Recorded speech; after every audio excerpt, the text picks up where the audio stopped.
Rafale खरेदीसाठी भारत आणि फ्रान्समध्ये पुन्हा एकदा बैठक होणार आहे.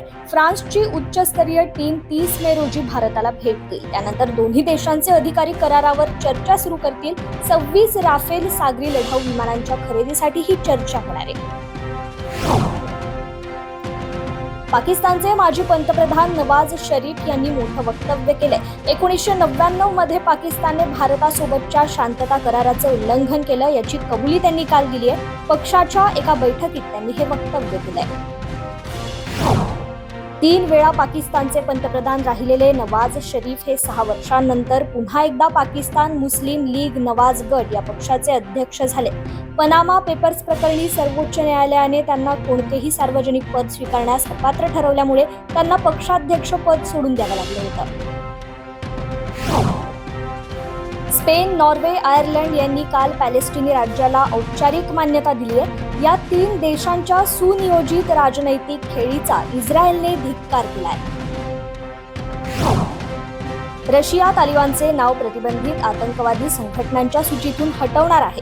रशियाची सरकारी वृत्तसंस्था RIA नोवोस्तीने ही माहिती दिली आहे. गेल्या वर्षाच्या अखेरीस कझाकिस्तानने तालिबानचे नाव प्रतिबंधित आतंकवादी संघटनांच्या सूचीतून हटवलं होतं. चीन आणि भारत यांच्यातील सीमा विवाद अनेक वर्षांपासून सुरू आहे.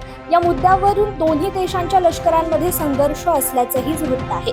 दरम्यान आता चीनने भारतासोबतच्या विवादित सीमेवर गावे बसवली आहेत असं एका रिपोर्टमधून समोर आलंय. Washington think tank centre for international and strategic studies या रिपोर्टमध्ये हा दावा करण्यात आलाय. चीनमध्ये भ्रष्टाचाराचे एक गंभीर प्रकरण समोर आलंय. इथे कोट्यावधींच्या लाचखोरीच्या आरोपाखाली एका पूर्व बँकरला फाशीची शिक्षा सुनावण्यात आली आहे. उत्तर कोरियाने टेहळणी उपग्रह अंतराळात सोडण्यासाठी प्रक्षेपित केलेल्या रॉकेटचा अल्पावधीतच स्फोट झाल्यामुळे हे प्रक्षेपण अपयशी ठरलंय. सोमवारी हा उपग्रह अवकाशात सोडण्यात आला होता. श्रीलंकेतील अध्यक्षीय आणि संसदीय निवडणुका 2 वर्षे पुढे ढकलण्यात याव्यात यासाठी देशभरात सार्वमत घेण्यात यावे असा प्रस्ताव अध्यक्ष रनिल विक्रमसिंघे यांच्या युनायटेड नॅशनल पार्टीने मांडलाय. भाजपचा 400 पारचा दावा मूर्खपणाचा असून पक्ष लोकसभा निवडणुकीत 200 जागांचा आकडा पार करू शकणार नाही अशी टीका काँग्रेसचे अध्यक्ष मल्लिकार्जुन खरगे यांनी केली.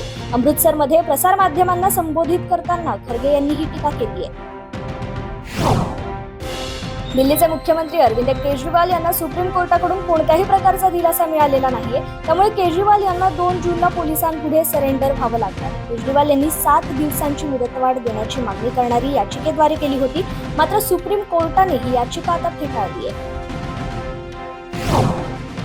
बेकायदेशीर खाणकाम आणि भोला ड्रग्ज प्रकरणाशी संबंधित मनी लॉन्ड्रिंग प्रकरणी ईडीने मोठी कारवाई केली आहे. ईडीने पंजाबमधील रूपनगर जिल्ह्यात एकूण 13 ठिकाणी छापे टाकले. या छाप्यादरम्यान ईडीने आतापर्यंत 3 कोटी रुपयांची रोकड जप्त केली आहे.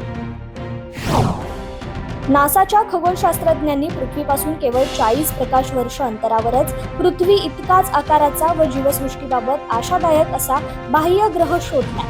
या बाह्य ग्रहाचे नाव आहे ग्लीज 12P. या ग्रहावरील तापमान राहण्यास योग्य ठरेल असे आहे. T20 विश्वचषक 2024 1 जून पासून सुरू होतं. याआधी सराव सामने खेळवले जात होते.